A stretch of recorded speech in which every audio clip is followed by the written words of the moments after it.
ذرا اس آیت پر اب نگاہ کو مرتکز کیجئے، انسان کا خسارہ کیا ہے؟ دیکھیے، سب سے پہلے میں آپ کی توجہ دلاؤں گا، ذرا آنکھیں کھول کر قلب حساس کے ساتھ نوع انسانی کا مشاہدہ کیجئے۔ کیسے کیسے دکھ، کتنی تکلیفیں، کتنی محنت، کتنی مشقت ہے جو ہر انسان کا مقدر۔ قرآن مجید میں ایک مکمل سورت ہے، سورت البلد، اس میں اللہ تعالیٰ نے متعدد قسمیں کھا کر ایک بات کہی، لا اقسم بہذا البلد وانت حل بہذا البلد ووالد وما ولد لقد خلقنا الانسان فی کبد۔ ہم نے انسان کو مشقت ہی میں پیدا کیا، یہ مشقت ہر انسان کا مقدر ہے۔ لوگ گھروں کو چھوڑ کر آئے ہوئے ہیں، کہاں کہاں انسان جاتا ہے، یہ اس دنیا میں محنت اور مشقت۔ ہاں، ایک مغالطہ ہو جاتا ہے کہ شاید یہ محلوں میں رہنے والے جو ہیں انہیں کوئی مشقت نہیں، انہیں کوئی دکھ نہیں، حالانکہ حقیقت یہ نہیں ہے۔ جو جتنا امیر ہے آپ دیکھیں گے اس کی جسمانی مشقت کم ہے، ذہنی کوفت زیادہ ہے۔ ٹرینکولائزرز کی انہیں ضرورت پڑتی ہے، انہیں سیڈیٹیوز چاہیے، خواب آور دوائیں مزدور کو نہیں کبھی ضرورت پڑے گی۔ وہ 8 گھنٹے کی محنت کرنے کے بعد احساس ہوتا ہے کہ وہ صبح ہی کی خبر لے گا۔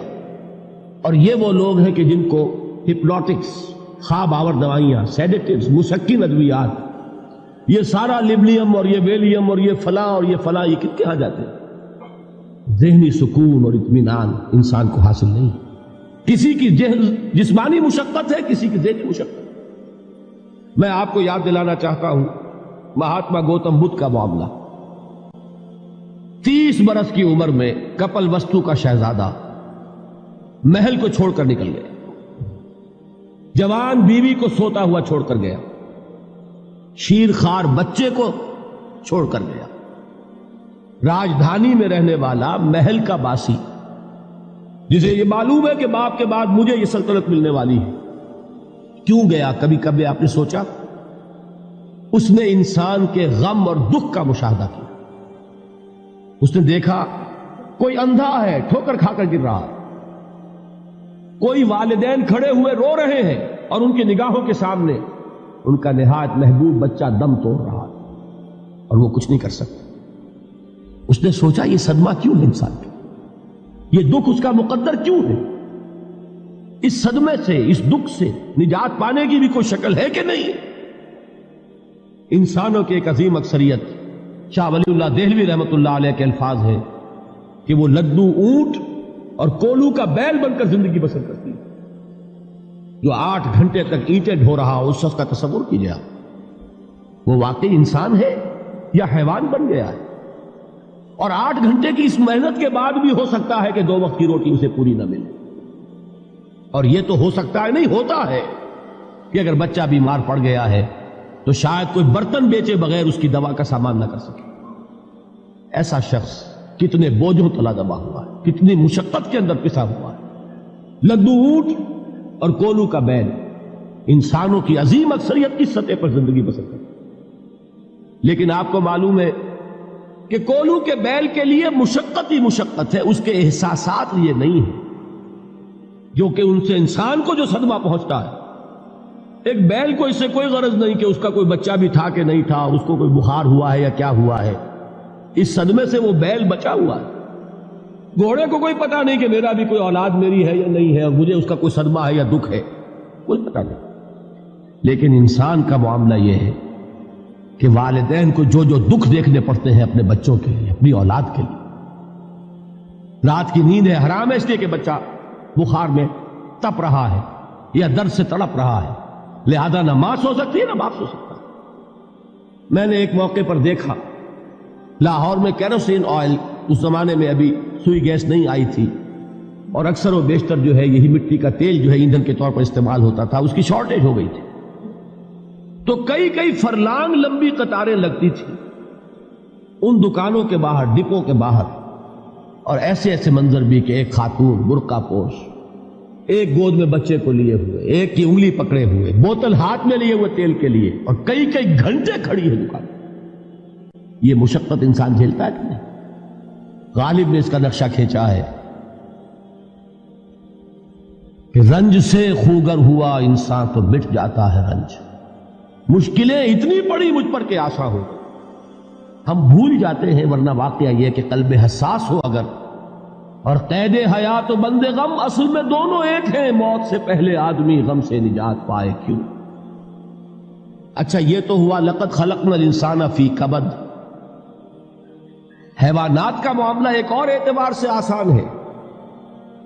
ان سے کوئی محاسبہ بھی ہے کیا؟ کوئی جواب دہی بھی ہے؟ کوئی ان کو اللہ کے حضور میں کھڑے ہو کر اپنے اعمال کا حساب بھی دینا؟ نہیں. انسان کی یہ ٹریجڈی ہے، یہ المیہ ہے انسان کا. اس کو بھی قرآن مجید کی ایک سورت میں قسمیں کھا کر اذا السماء انشقت، اس کے بعد کیا فرمایا؟ یا ایھا الانسان انک کادح الی ربک کدحا فملاقیہ. اے انسان، تیرا المیہ، تیری ٹریجڈی اس سے کہیں بڑھ کر ہے. تجھے صدمے پر صدمے جھیلتے ہوئے، مشقت پر مشقت برداشت کرتے ہوئے ایک روز اپنے رب کے حضور میں بھی کھڑا ہوگا، جواب دہی بھی کرنی. اس دن کے حساب سے، اس دن کے احساس سے جو بڑے بڑے ہماری امت کے عظیم جو گلے سرسبد ہیں، ان کا یہ حال آپ نے پڑھا ہوگا. حضرت ابوبکر صدیق رضی اللہ تعالی عنہ وہ ایک عجیب کیف کے عالم میں فرمایا کرتے تھے، کاش میں درختوں پر چہچہاتی ہوئی چڑیا ہوتا جس سے حساب کتاب نہیں ہوگا. کاش کہ میں گھاس کا تنکا ہوتا جو آج ہے اور کل آگ میں جلا دیا جاتا، ختم ہو جاتا، اس سے محاسبہ کوئی نہیں. وہ جس کے احساس سے کہ حضرت عمر جو ہے اپنے انتقال کے وقت سخت بے چین تھے. ان کے بیٹے حضرت عبداللہ ابن عمر رضی اللہ تعالی عنہما نے ان کا سر جو ہے وہ اپنے زانوں پر رکھ لیا تو کہا نیچے ڈال دو. ایک عجیب بے کلی اور بے چینی. انہوں نے کہا ابا جان آپ کیوں پریشان ہیں؟ آپ تو عشرہ مبشرہ میں سے ہیں. آپ کو تو اللہ تعالیٰ نے جنت کی بشارت حضور کے ذریعے سے اس دنیا میں دی. حضرت عمر فرماتے ہیں کہ خدا کی قسم اگر قیامت کے دن عمر برابر سرابر پر چھوٹ گیا تو بہت بڑی کامیابی تصور. یہ احساس جن کو ہوتا ہے. حضرت علی کا حال کیا ہوتا ہے؟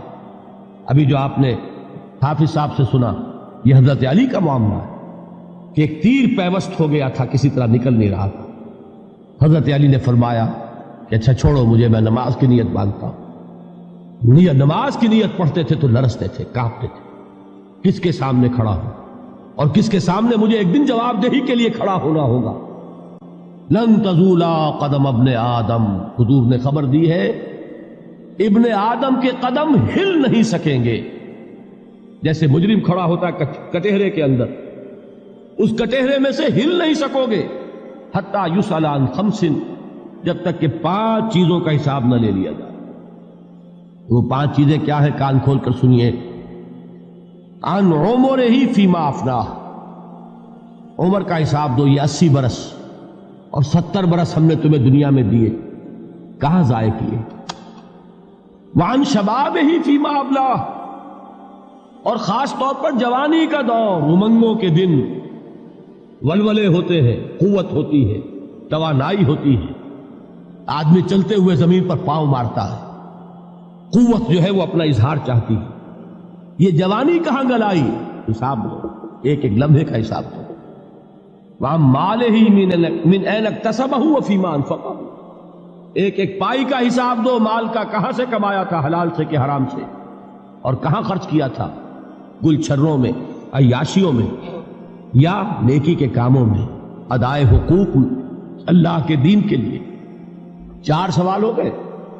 2 زندگی کے بارے میں، ایک زندگی پوری بحیثیت مجموعی کہاں کس کام میں لگائی، اور خاص طور پر شباب کا دور کہاں لگایا. 2 سوال مال کے بارے میں، کمایا کہاں سے، حلال سے کہ حرام سے، جائز سے کہ ناجائز سے، خرچ کہاں کیا.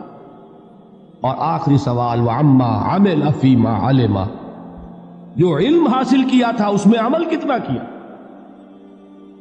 علم کے انبار لگاتے چلے گئے اور عمل کے آغاز کی بھی نوبت نہ آئی. یہ علم جو ہے یہ اس روز سب سے بڑا وبال بن جائے گا. اتنا علم اور عمل کچھ نہیں، بجائے کہ کریڈٹ کا ذریعہ بنے یہ الٹا ڈیبٹ کا کھاتا بن جائے.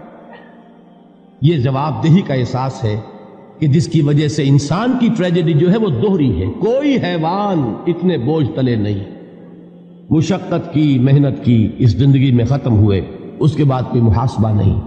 اس کو بھی غالب نے خوب کہا ہے کہ اب تو گھبرا کے یہ کہتے ہیں کہ مر جائیں گے، اور مر کے بھی چین نہ پایا تو کدھر جائیں.